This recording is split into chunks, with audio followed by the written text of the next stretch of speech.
All right. Good morning, Jesse Martin. How are you doing today? I'm doing great, Jose. How are you? Excited to talk to you. I love the show. Watched the whole first season of it. How does it feel to have the leading role in a drama now? It feels fantastic. I mean, I think it's the dream of every actor, right? To head up a show like this. It's super exciting. It's a great character to play. I mean, Alec Mercer is, an expert on human behavior. And, I'm an actor, so I've learned a little bit about behavior just because that's what we're supposed to do as actors, reflect behavior. But this comes from a scientific angle, and it just makes me feel really smart. And you come across very smart. You're solving crimes now. This is not your first time dealing with crime, as you were a detective on Law and Order. What these older roles lend to this role? Well, of course, I've spent so much time playing a character in law enforcement, not only with Law and Order, but on The Flash. Both of those roles were detectives. In this case, I feel like it's an evolution of all the characters I've ever played, where now I'm law enforcement adjacent. I'm just helping the guys. I am the smart guy on the side who knows a little bit about human behavior and can help solve crimes and mysteries. So it has been quite an evolution. Other credits is New York Undercover, The X-Files, The Philanthropist. I mean, on and on. And Broadway, you've been in a number of Broadway. How hard is it not to break out in song in some of these scenes? It's a funny question because I sing all the time. Obviously, I don't sing on the Irrational, although that may change. I'm constantly breaking out in song. I think that's just the way my brain works. Maybe it keeps me calm. I'm not sure, but I always have sort of a jukebox going in my head. Now, your character is going through a lot of trauma and how trauma affects relationships. You're on I think you're on the verge of divorce or divorcing.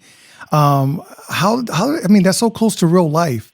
What can you say about trauma and how it affects like relationships and how to work through that? I mean, it's quite obvious that trauma can affect every bit of your life. Of course, we're telling stories on television, so there's no real danger. But we do reflect what really happens with people when they go through trauma. My character experiences trauma as a young man. He's part of a church bombing where he was burned over 60% of his body. And, as a grown man, many years later, it still affects him on a daily basis. In our community, black and brown, I mean, mental health is a serious issue amongst us. I mean, how important is it out there to go seek help and surround yourself with positive influences? It's absolutely important. I think it's one of those hot button topics where it's for some people, it's really difficult to even talk about because, people may not take you seriously or you may not even know what you're going through. And we all need help in some way, shape, or form, whether it be professional or just personal, where you're around people who understand that you might be going through something and can help you move through it on a daily basis. It's a big deal for a lot of people. And like you said, even, particularly in the black and brown community. But there's no color line on that one, is there? Like, it can affect everybody.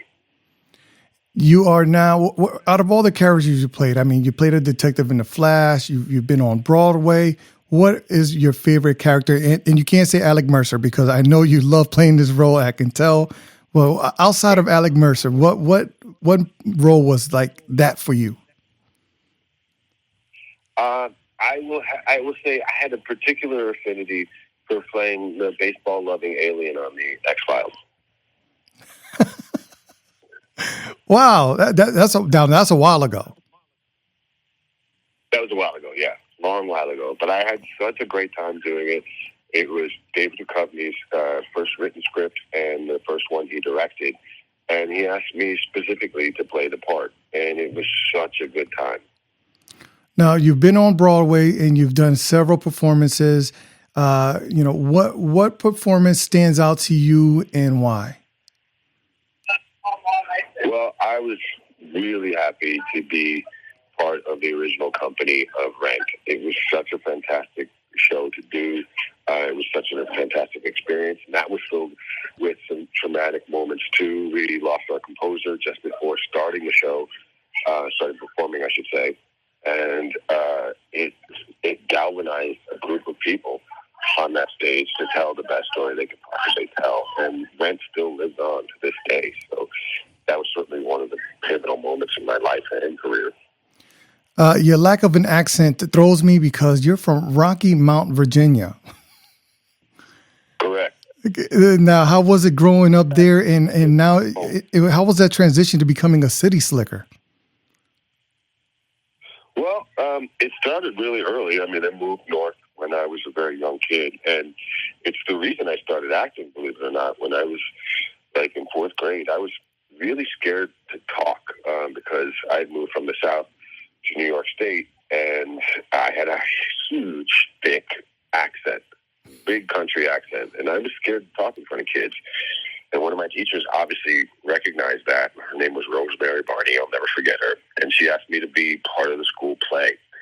And I was supposed to play what's called a parson in this fairy tale called The Golden Goose. And I didn't know what a parson was. And she kept naming things that are like a parson, like a priest. I didn't really know what that was at the time. And she said, preacher. And when she said preacher, I thought old school, fire and brimstone, country church preacher. And so that's how I played the role. Of course, I was able to use my accent. And all the kids really loved it. So it immediately turned me on to theater. Wow. Great story. Great story. Now, you're auditioning for Guiding Light. How was that first read for you? And were you really nervous, or you had it in a bag?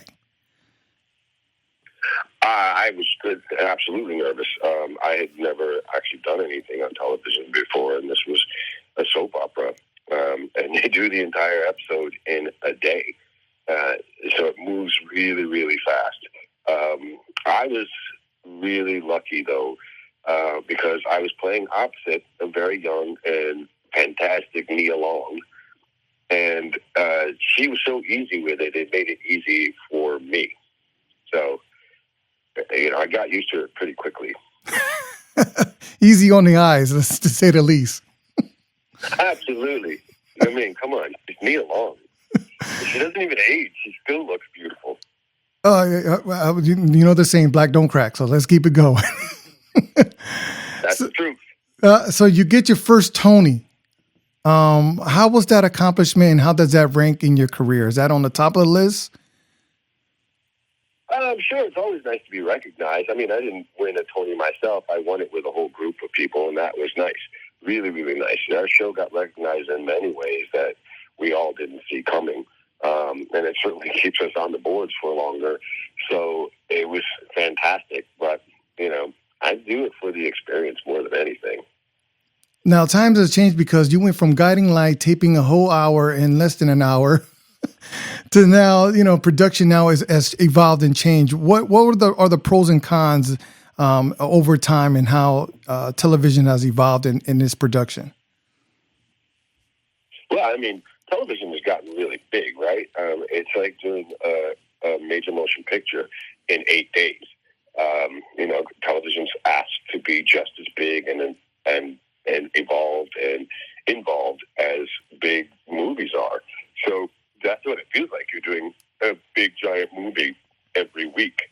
Of course, it's fantastic because you have all these skilled artisans who are putting these shows together, whether it be the writers or the producers or the other actors or the construction people who are putting these sets together, like, very quickly. I'm going on a set today that's an airplane that they put together in less than a week, which is beyond impressive. So it's fantastic to be in a world like this where so many artisans come together to make these stories happen. Well, thank you so much for your time. Time is up, man. I wish I could sit here and talk to you all afternoon. The Irrational NBC season 2, with Mr. Jesse L. Martin. Thank you for your time. Thank you so much, man. Nice to meet you. Pleasure.